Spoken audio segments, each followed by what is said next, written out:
Assalamualaikum warahmatullahi wabarakatuh. Sobahul khair. Kaifa halukum? Sebelum kita memulai pembelajaran pada pagi hari ini, marilah kita membaca basmalah bersama-sama terlebih dahulu ya. Bismillahirrahmanirrahim. Sebelumnya, saya akan memperkenalkan diri terlebih dahulu ya. Nama saya Masyrifah Ainal Haq, mahasiswa PPL dari IAIN Salatiga. Pertemuan kemarin bersama Ibu Erna, kita sudah membahas tentang at-ta'aruf atau perkenalan. Nah, pada kesempatan kali ini, kita akan melanjutkan bab yang selanjutnya, yaitu tentang al-marafiqul madrasiyah. Ada yang tahu apa itu al-marafiqul madrasiyah? Al-marafiqul madrasiyah yaitu fasilitas-fasilitas yang ada di lingkungan sekolah. Sebelum itu, saya akan memberitahu terlebih dahulu tujuan dari pembelajaran kita kali ini. Tujuannya adalah setelah mengamati, menanya, mencoba, dan mengomunikasikan tentang topik al-marafiqul madrasiyah, siswa dapat menirukan dan memperagakan serta menunjukkan gambar yang benar. Materi kali ini akan disampaikan melalui video. Selamat menyaksikan. Assalamualaikum warahmatullahi wabarakatuh. Pertemuan kali ini kita akan membahas tentang mufradat atau kosakata yang berkaitan dengan tema kita hari ini, yaitu tentang al-marafiqul madrasiyah, yang artinya fasilitas-fasilitas yang ada di lingkungan sekolah.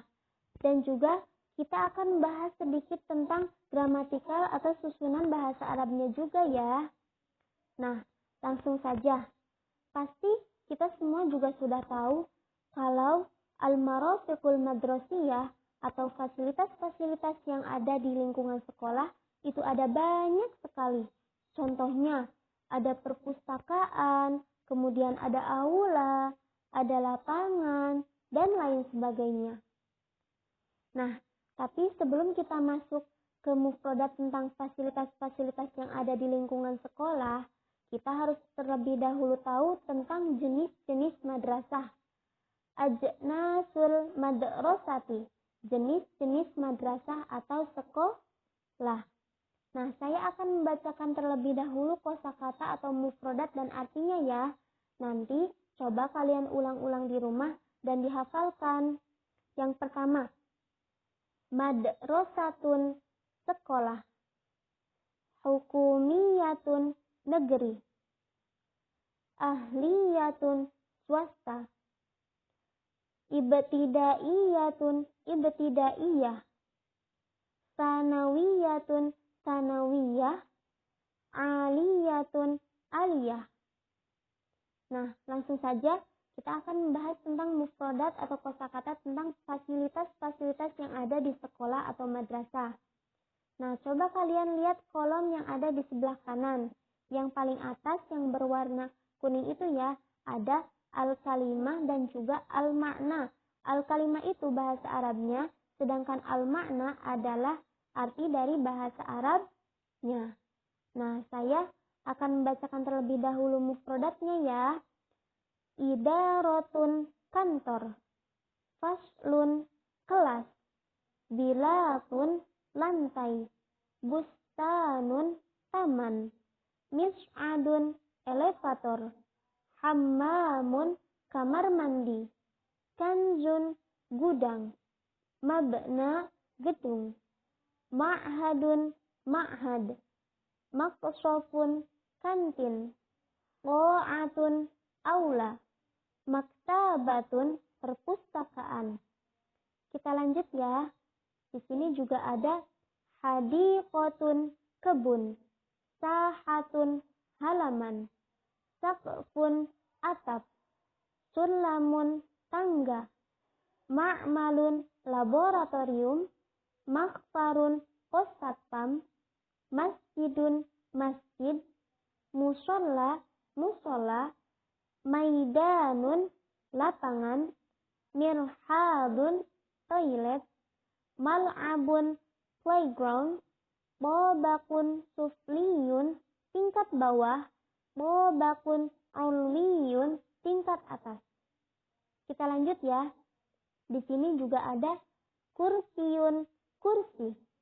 Rofun, rak. Khizanatun, lemari. Mauqifun, tempat parkir. Ma'malul fununi, laboratorium seni. Saburatun, papan tulis. Maktabun, meja. Kita lanjut ya. Di sini ada yang namanya kata sifat. Nah, di sini ada beberapa kata sifat. Kata sifat juga ada yang untuk mu'annas dan ada juga yang untuk muzakkar. Mu'annas itu untuk perempuan, sedangkan muzakkar itu untuk laki-laki. Nah, lihat kolom yang atas ya. Saya akan membacakan mufradatnya terlebih dahulu. Kabiratun, kabirun, besar. Lawan katanya, shoghiratun, shoghirun, kecil. Ba'idatun, ba'idun, jauh. Lawan katanya, qoribatun, qoribun, dekat. Tawilatun, tawilun, panjang. Lawan katanya, qashiratun, qashirun, pendek. Kita lihat yang ada di bawah ya. Nadhifatun, nadhifun, bersih. Lawan katanya, wasikhatun, wasikhun, kotor. Jamilatun, jamilun, indah.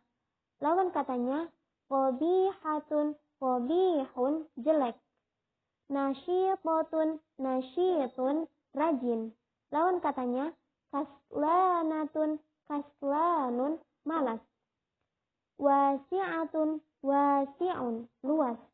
Lawan katanya, bayyiqatun, bayyiqun, sempit. Kita lanjut ya.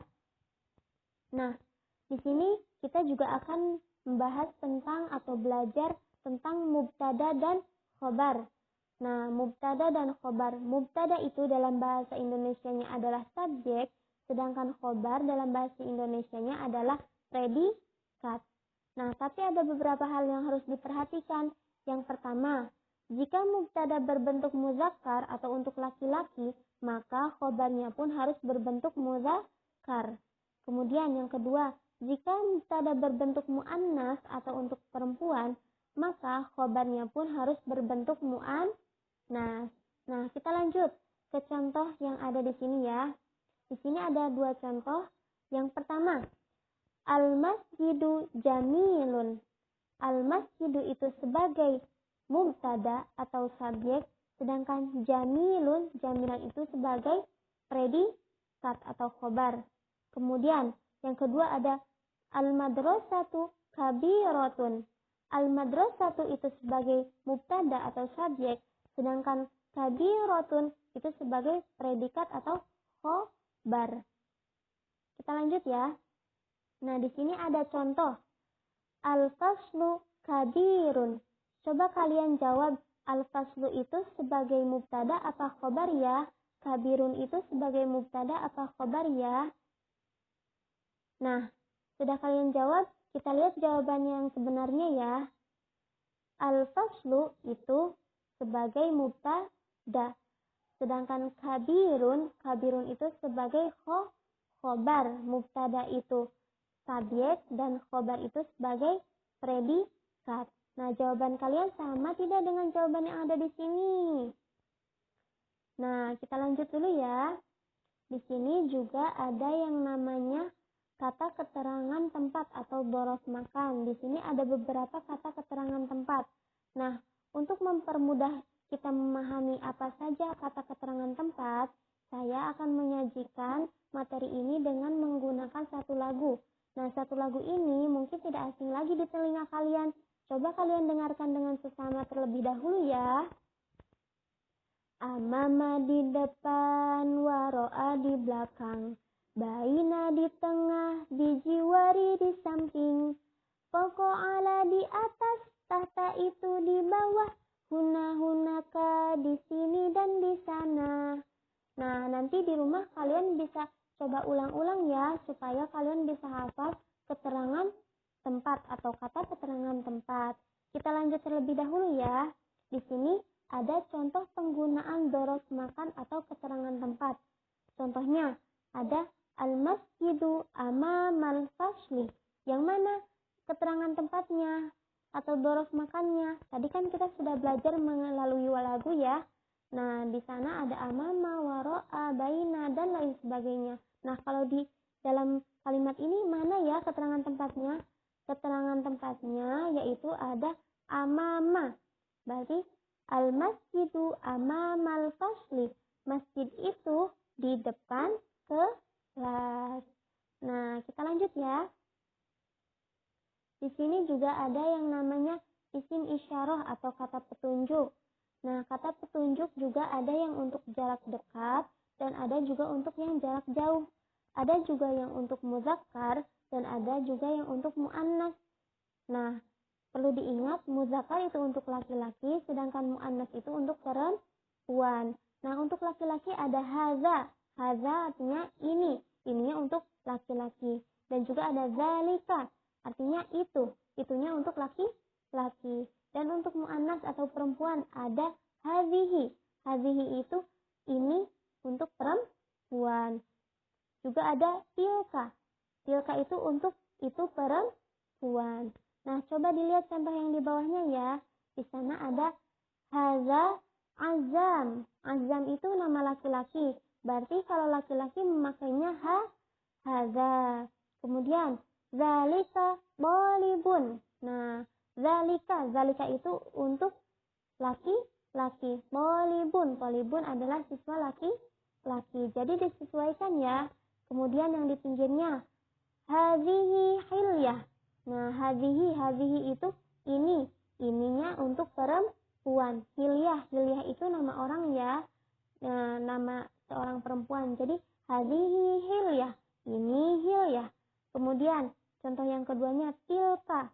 Nah, kalau tilka itu kan untuk perempuan, sedangkan zalika itu untuk laki-laki. Jangan sampai lupa ya.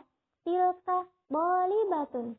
Berarti itunya untuk perempuan. Bolibatun, siswi perempuan. Nah, sudah paham sampai sini? Nah, saya akan membacakan kesimpulannya terlebih dahulu ya.